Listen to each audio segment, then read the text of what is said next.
Welcome to Eventual Millionaire. I'm Jaime Tardy, and today on the show we have Darryl Lyons.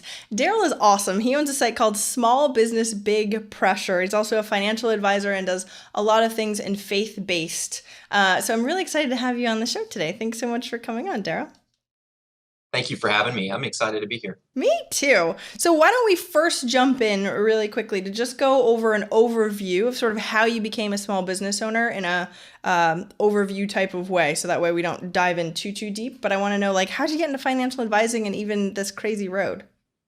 Yeah, really, it started really young. I knew I was going to be a business owner. I had seen my dad. It sounds like a sad story, but it really turned out okay. But I had seen my dad get laid off in the 80s when they had the S&L crisis. And I was young at the time, and I had made a commitment at that point when I saw him get laid off by corporate America that I didn't want that to happen to me. And that was actually a real driver my whole life. And then it was a matter of how do I do it? And so I had to really figure out what the character qualities and the skills that I had and how I was wired, and that was in finance. And so really right after undergraduate, I jumped into the financial services industry. And this industry is really interesting because it provides a springboard to entrepreneurial endeavors real quickly versus others. And so that was attractive to me.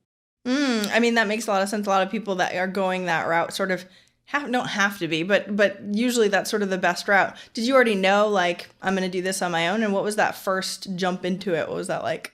Definitely knew I was going to do it on my own. I mean, the idea of having corporate layoffs really affected me. And it just impacts lives. We had struggled financially, so I didn't want that to happen. And so I definitely knew I was going to start my own business.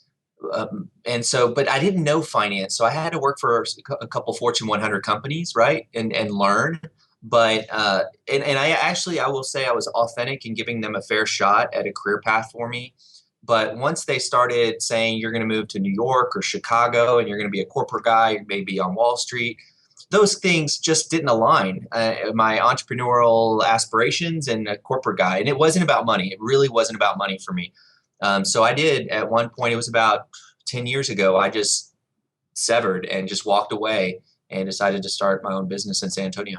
And so what's that like though? Because it's very different than corporate, right? And I know a lot of people are like quitting their jobs and moving over. Were you able to like take clients with you? Did you have to start from scratch? What was that transition like?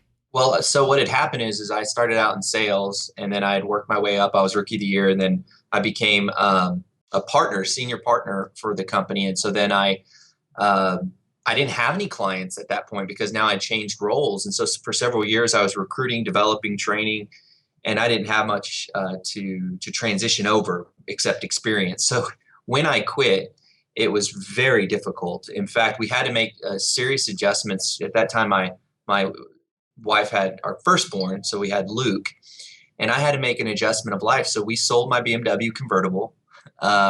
We went down to one car.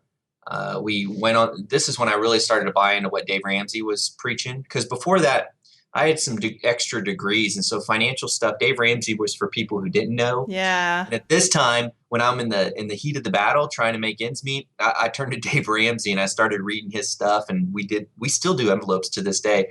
But we sold the car. My wife would drop me off in the morning and then pick me up, and we did everything we could to make ends meet. And it took us about a year to just kind of scrap things together. I mean, mortgage payment I didn't know if we're going to make it or not, but we did it. And it was a commitment. I burned the bridges and I was just very focused. And my wife supported me, which is great because I quit 20 times and she just kept telling me, you have a dream, keep doing it.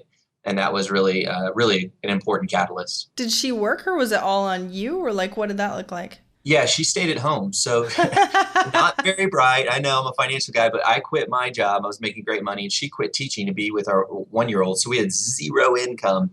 And I had gone from this high income and our standard of living was pushing up to that income. And so we had to make cutbacks. And it was just, I mean, we just did it. And I figured, I always had in my mind, I lived in a trailer park before, so I could probably go back. It wasn't that bad. I love that you say that though. I mean, I have clients that are sort of, especially transitioning from a high standard of living, right? And that's what I did too. I made 6 figures, right? And I was like, oh, I'm awesome. No. and then going, oh crap, I have to do this myself. How the heck do I do that? Like, what is, And it took a long time of going, okay, but I did the exact same thing. And I don't think a lot of people are willing to do that. They're not willing to go, I'm willing to live in a trailer park. Like, were you really willing to sell absolutely everything and do whatever it took, like living in a trailer park or doing, that? Oh, sure. Yeah, absolutely. And I do it again today. There's nothing wrong with that. In fact, today I have a nice house and nice suburb, have really just kind of whatever I want, pretty much, within reason. But, um, when you have this idea of frugality, and I see families that are frugal and in trailer parks or apartments, that's a season of life where a lot of growth takes place for the kids. So there's some inherent good things that happen in that environment. And for me, I look back and I see that we pinched pennies, me squeezed Abraham Lincoln where he was crying.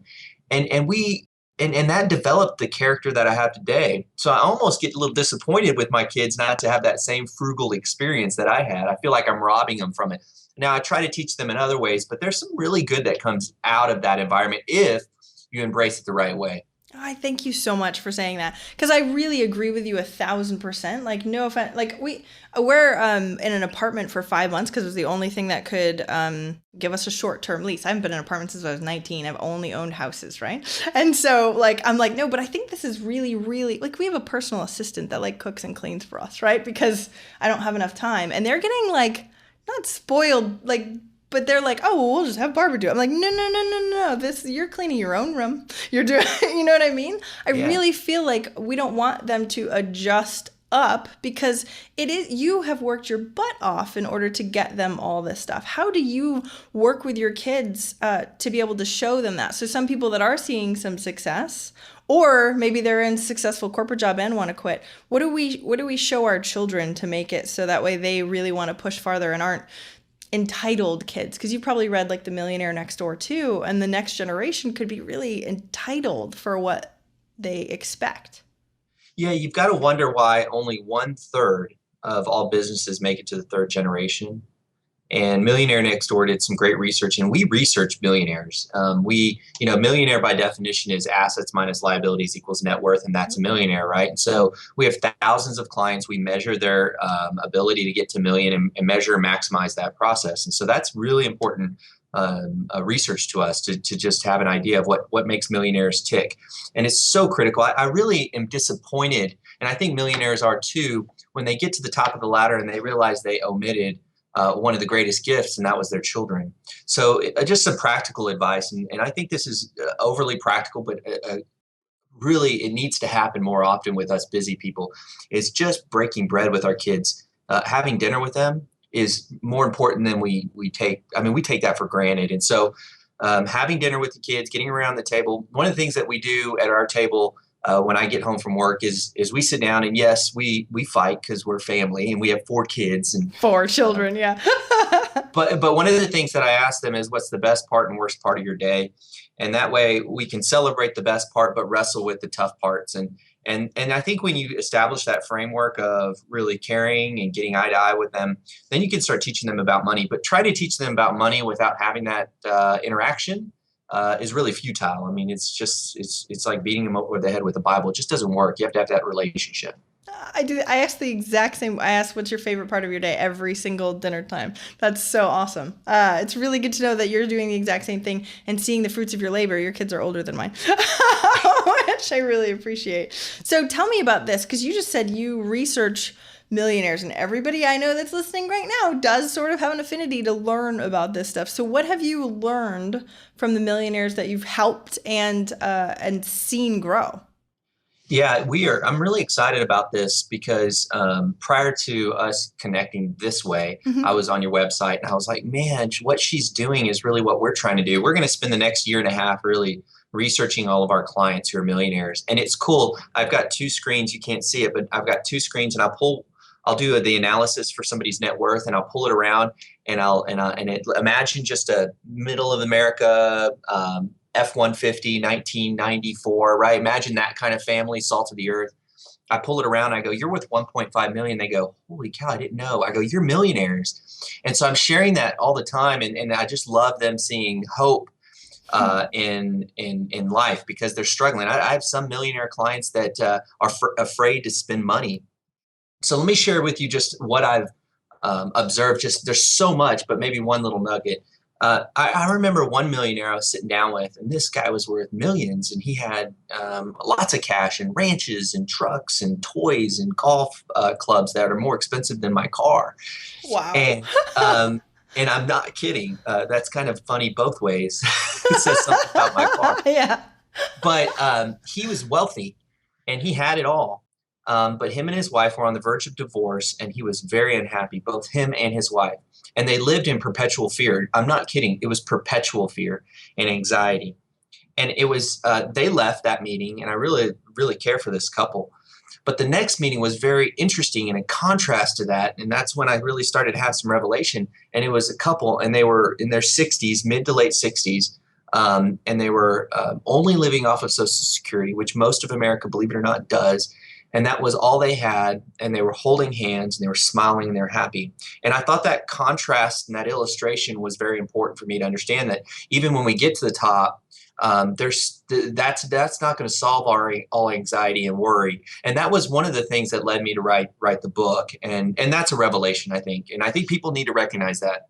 Yeah, because seriously, and this is what this show is about. It's not about the money. No offense, everybody. It's okay. Money's good, all that, but it's really not. And as you've been progressing, I mean, you know this anyway, but as you've been progressing, like, do you see people going after the money too hard, or like, does that affect them negatively? Like, tell me what you think as far as that goes. Because a lot of people have big goals and dreams, which is great. But like you said, sometimes it can end in a, not where we want it to be.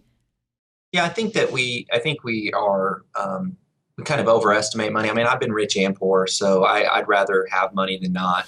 But, but we overestimate what it does in terms of our happiness and joy, right?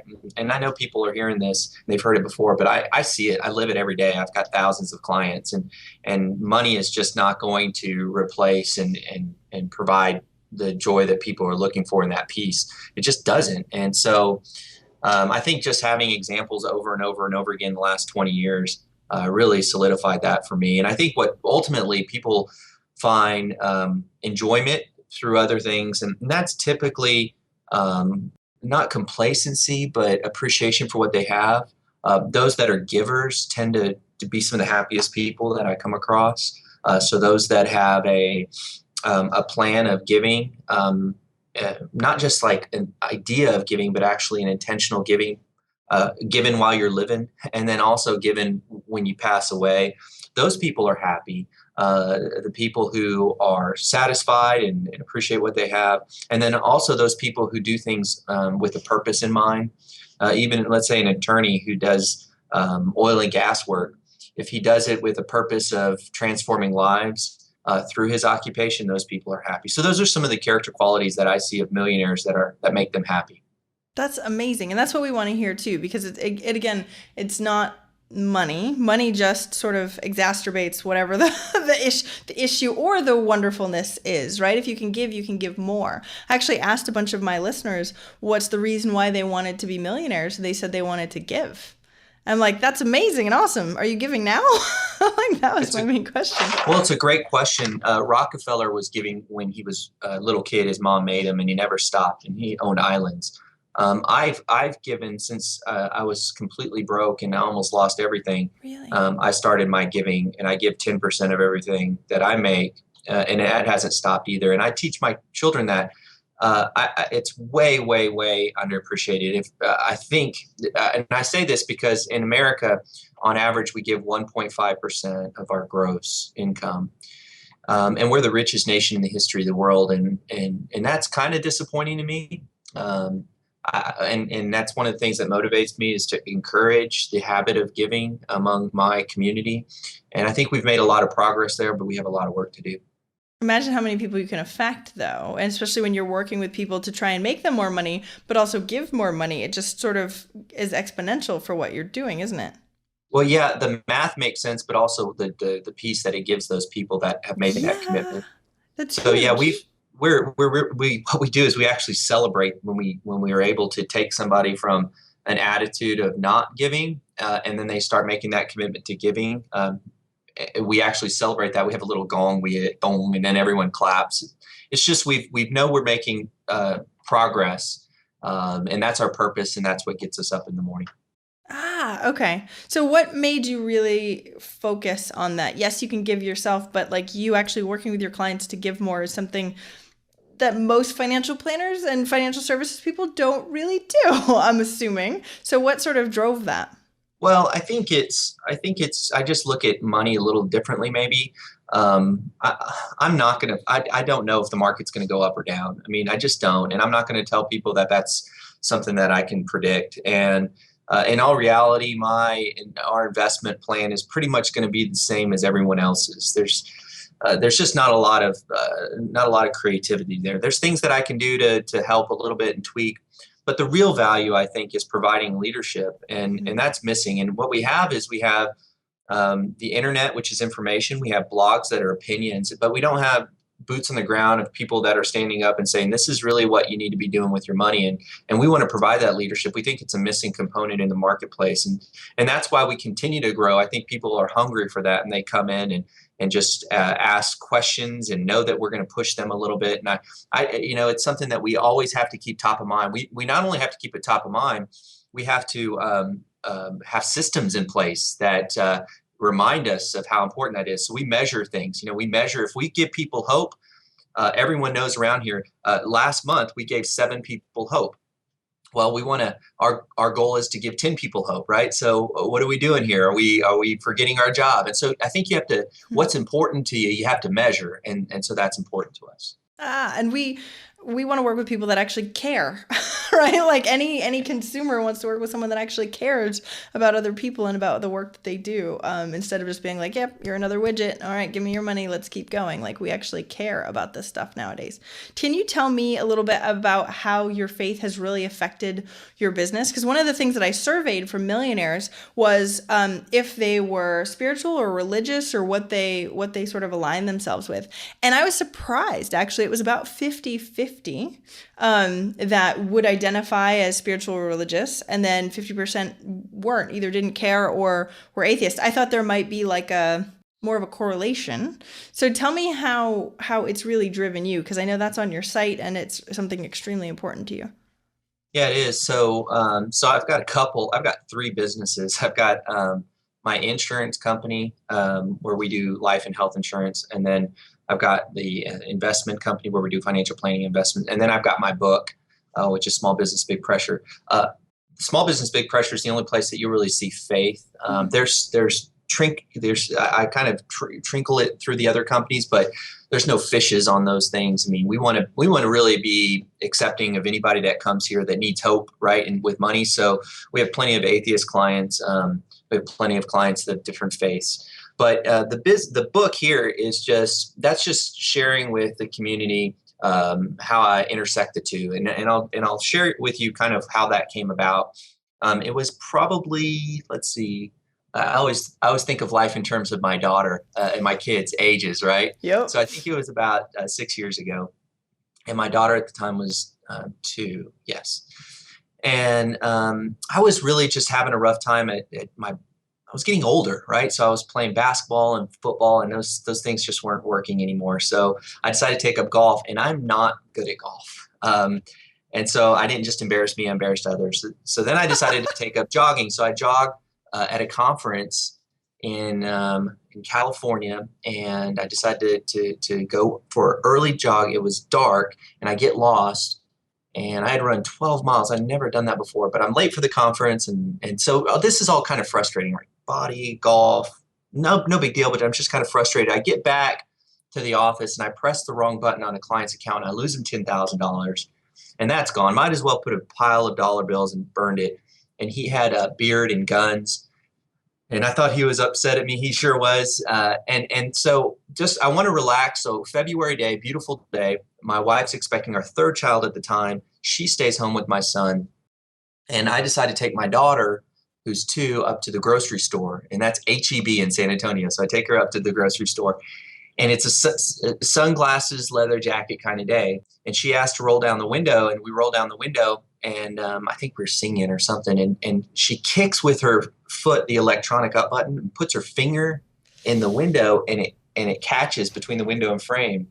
And so I swerve over and in a McDonald's parking lot, and I thought I was going to have to punch the window, but she released it and her finger was severed. It was just hanging by the skin and blood all over her princess dress. And so I darted over to the hospital, which was about a mile away. And I get there and they asked my date of birth. I didn't know my date of birth. I didn't even know my name. And so the doctor, though, not without fear and anxiety and pain, successfully reattached her finger that night, but my wife lost the baby. Oh my gosh. Yeah, so at this point, I had mentioned to you earlier that I had grown up without a lot of money and lived in a trailer park a little bit and had some struggles there. So my whole motivation in life was mental toughness, extra effort. Just I was a hustle. I hustled and I worked hard. I never did anything wrong. When I say a hustler, I was just a hard worker because I had a perpetual fear of it failing. So my attitude in life was mental toughness, extra effort. But I couldn't MTXE. That was my MT. I couldn't MTXE myself out of this thing. So I call up this guy. His name's Bill Lovelace, and he had run a successful construction company, and he had done well in life. And then he got out of that and decided to be a minister. But he knew the Bible a little bit. So I called him up and I said, Bill, here's what I'm dealing with. Can we just wrestle with this? And so I bought him a breakfast taco or a cup of coffee or something, and I don't remember what he said necessarily. He's a good listener, but I remember it was as though God spoke through him and said, "Are you done yet? Are you done living the life I never intended you to live?" And so at that point, I made a commitment to set aside all that anxiety and pressure and worry of just trying to be excellent, and became more dependent upon God in everything that I do in my life. And so now, instead of having an attitude of MTXE, it's a moment by moment dependence upon God in everything that I do. And a byproduct of that is I get to really enjoy the people that are around me. And this isn't prosperity theology, but since that commitment, my business has taken off. And here's why.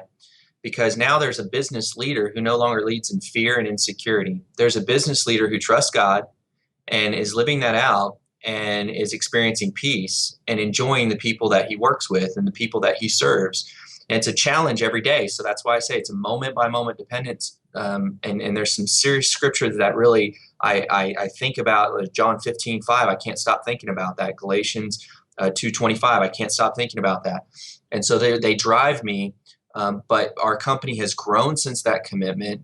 And we've been one of the best places to work in San Antonio, the 7th largest city in the country, for several years in a row now. And things just keep happening, which is really cool. And that's, again, not prosperity theology, but simply I think it just makes sense. When we have that peace as a leader and we're not insecure and living in fear, I think people are just attracted to that type of leadership. And so that's what we've been seeing. Wow, that is an utterly insane story. And I think it's going to help so many people because so many people right now are pushing. Like you said, they're just pushing as hard as they possibly can to achieve, which, don't get me wrong, I'm not saying anything bad about achievement. I'm an overachiever also. But when you restrict the rest of you and you really don't feel that, that faith inside you or whatever it is that anyone calls upon, you can call it whatever you want. I know everybody of different faiths are listening to this right now, but it's insane what happens. So that's was a huge pivotal moment in your entire life. Absolutely. And that was became really defining me as a man, and certainly not perfect, right? So not setting up that expectation, but one that just trusts God. I mean, it's interesting how you can, prior to that, I had a faith, but more like a Pharisee where I was quick to point out other people's problems and rather than actually trusting God, and which is really the essence of what Jesus had come to share with us.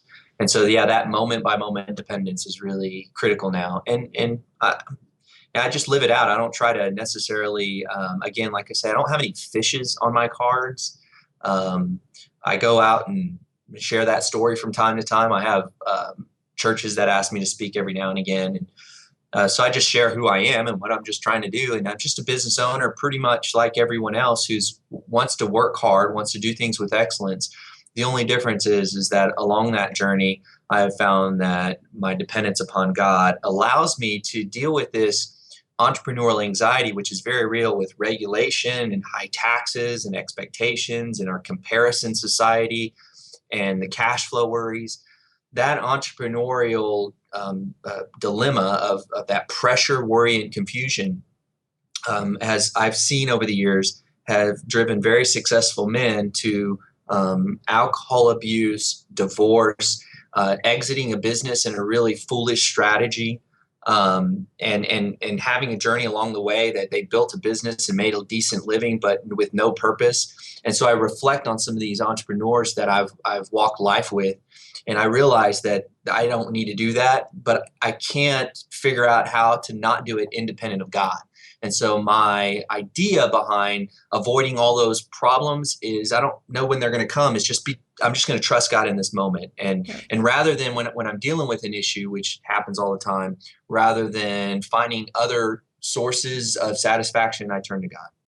See, and that's what I find so interesting, because normally we don't talk about faith or religion on the show very much at all, and I wanted to bring it out a little bit more. We've had a couple other guests sort of bring out some pieces, because I really feel like this is sort of a theme that we don't talk about that runs to deal with these ups and downs. Entrepreneurship is insane. You know that. That's why your book is called Small Business, Big Pressure, right? There's a lot of pressure, especially like for consistency and to protect your family and this, that, and the other. And it can feel crappy. Self-worth can come into it. Like it's a whole body thing. I say, like, that's the funny thing about entrepreneurship. Like it will put you through the ringer like almost nothing else will, right? Almost nothing else. But each person sort of deals with it a little bit differently. So you said you haven't seen anybody else sort of go through similar things, but when we think about like your clients and stuff like that, do you think that they have something to rely on, whether it be God or something else or this spirituality or whatever it is? Do you think that the people that are successful have that, or does it sort of seem up in the air? Like I'm thinking of you like surveying your people too. Yeah. I think really, I think you ask a great question, and obviously one that we all ask ourselves is, what's the definition of success, right? And so the definition of success, I'll just kind of use the world's definition, which is whoever has the most toys wins. And so if I look at my clients that have the most toys, some of them are happy and some of them are not. And there's really, I haven't identified a common theme among those that have the most toys. But I believe the definition of success really, if we get down to it, is here's what you're given and you made the most of it. So the unique character qualities, the cards you were dealt in life. And so, because if I were to compare my success with Paris Hilton, she would outdo me, right?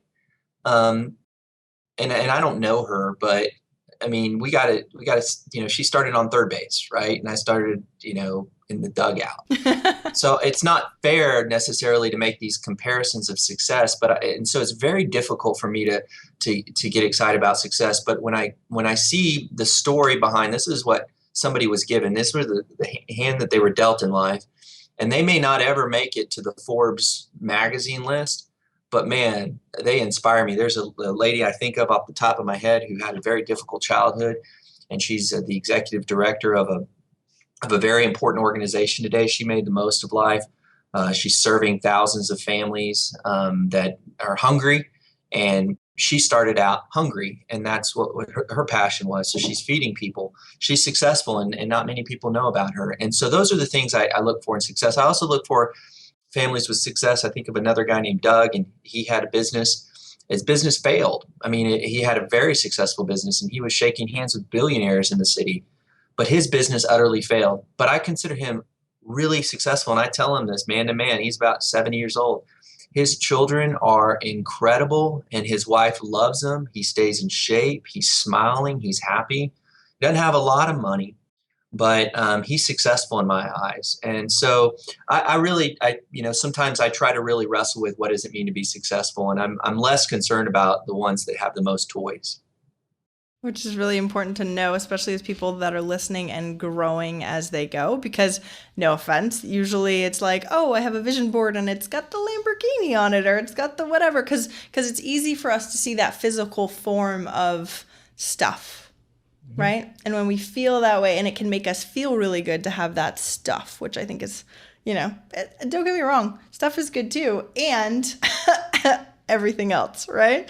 Yeah, I mean, I definitely have stuff. I try not to worship it, because uh, I really want to look back and say, I made the most of what I was given, and I treated people fairly. Um, and so there's some other things that are more important to me, but yeah, I like stuff. I bought myself shoes the other day, and they cost $120. And I know somebody's like, well, yeah, good running shoes.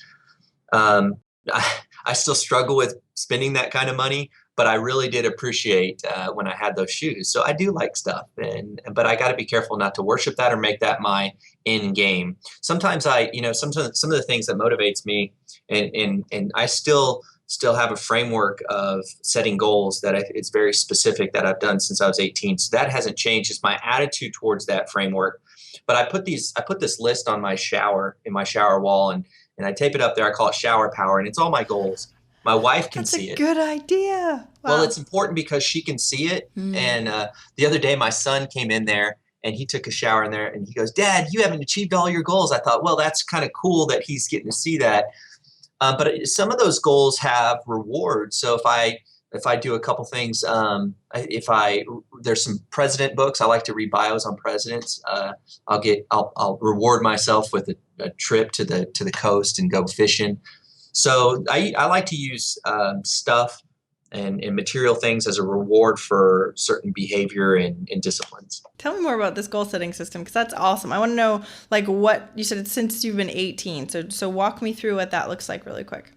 Yeah, I massaged it over the years, but what I've identified is that what we consider to be a goal is simply a desire. It's not necessarily a goal. Let me give you an example. When I met my wife for the first time, when I first saw my wife, I said, I'm going to marry her.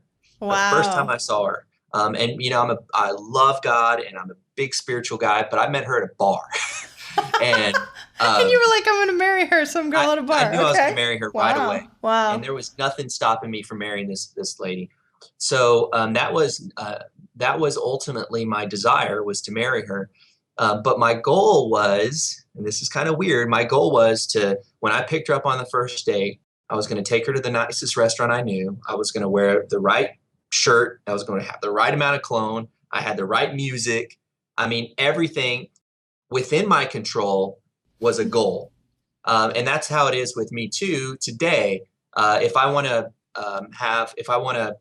sell a product, then that's my desire, not my goal. My goal is, what are the things that I can do? Well, I need to make 3 phone calls a day. I used to say 3 a day keeps the creditors away. Well, that was my goal that increased the probability the desire would occur. And so I set a desire, and then the activity that's necessary to achieve that desire that increases the probability. And so that's the framework. And I'll do that for financially, physically, altruistically. So there's things that I want to do for the community, my family, my wife. My desire is to have a happy wife. Well, I date her. I want to make sure I date her periodically. I date my kids. And all this is done in a context of, again, my original comment of abiding in God, in Christ, so I don't overwhelm myself and beat myself up if I don't meet those goals, right? So that's kind of the difference attitude that I have today versus before, when I had all these goals and desires. I beat myself up and pushed myself to the point of frustration. Now it's, okay, I'm in the context of God. I trust God. If these things happen, I'm going to do my best. But if they don't happen, God's in control. So that's my framework today: goals and desires and all facets of my life. What are some of the goals you have on your shower wall? Now I want to know, like, what are you looking at every day? Because I think everybody should look at their goals every single day, desires, whatever you want to call them. Well, no, I think they should look at their actions. Like, what am I supposed to be doing today? How many people am I supposed to be talking to in order to hit that? I love the way that you did that. But what are some of yours that you're working on? Yeah, so I want to increase the referrals that we have in our company. I think referrals are a good pulse of that we're doing a good job in the community. So those are some. I have a desire every quarter reading a book on the presidents. So I have a desire to know history better. So every quarter I read a bio on one of the presidents. So I've got 2 more. I've got Eisenhower, and then I'm going to go back to Washington, and I haven't read those yet. I've read 26 of them now. So I'm getting progress, right? Yeah. I have a desire for my family to have a close-knit relationship. So we do once a week, at least we try, is popcorn and pallets, where we lay out the pallets of blankets on the floor and I make popcorn and we watch movies and play games.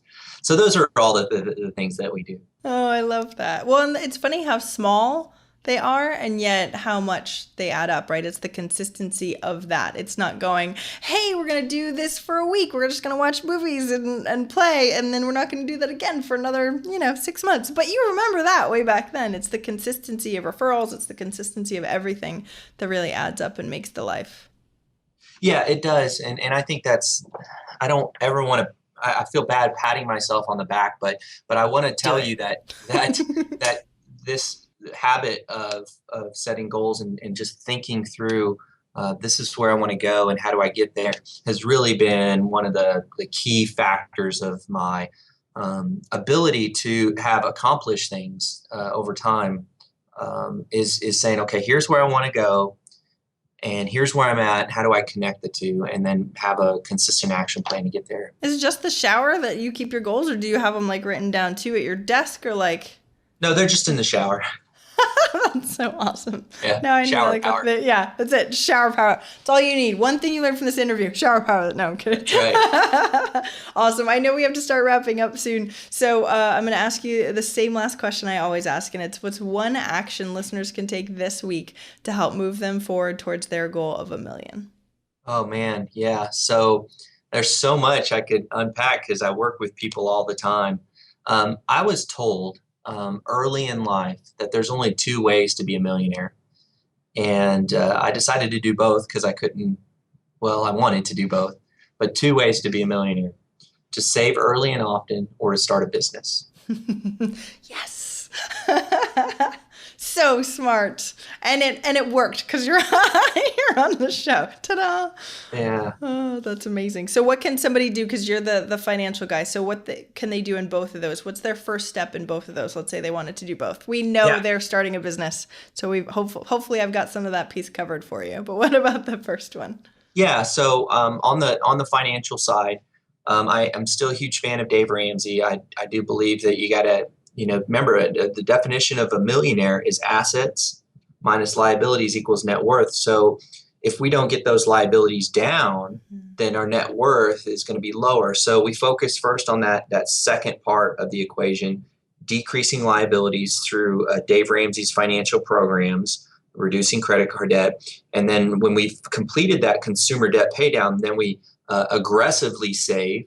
I believe that millionaires, the very successful ones, don't try to be sexy with the savings. They just save. They don't try to time the market. I've never known a day trader on the Fortune 100 list. They just save. They just pound it away and they do what they do well. And so increasing assets, decreasing liabilities equals a millionaire. Now, on the business owner side, I believe one practical item is before you leave the office or work every day, what I do and done for years is I write down the 6 most important things that I need to do for the following day. And those are the things that I do first thing in the morning, and it has a date with a cup of coffee as those 6 things. So that's a practical strategy. Awesome. And I love that, because doing that every day, the 6 things, is what increases the asset side. Hopefully, anyway, that's the point. And then if you go on the other side, decrease the liability side, then that's what we're looking for too. And we don't talk about the decreasing the liability stuff enough on this show. We're usually like, oh, increase. Yeah. But both, the gap is what is important. You can spend $1 million and make $1 million and have nothing. So thank you so much for coming on this show today, Darryl. I really appreciate it. Where can we find out more about all your businesses that you have besides just the book, which is smallbusinessbigpressure.com, but I know you have the other 2 companies too. Yeah, I forgot to tell you, on smallbusinessbigpressure.com, if your listeners put mistakes, there's an ebook in there of 30 small business mistakes, and they can get that for free if they put in millionaire. Perfect. Awesome. Make sure everybody check that out. Okay. And where are the other places too? Pax Financial Group is my main company. And is that PAX? Yeah, PAX. That's Latin for peace. PAX. And then Pax Insurance Services is for all the Obamacare that's coming around the corner that people got to figure out how to get. They can get it there. Crazy. Thank you so much for coming on the show. We'll definitely link everything up for everybody so they can take a look. Thanks so much. I hope you have an awesome, awesome day. Thanks. I hope you enjoyed that interview.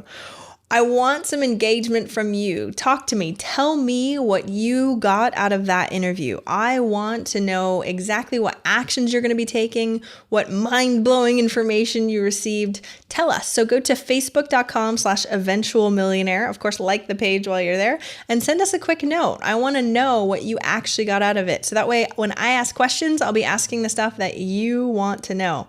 So again, go to facebook.com/eventualmillionaire and sign on in there so I can write back to you. I hope you have an awesome, awesome day. Take care.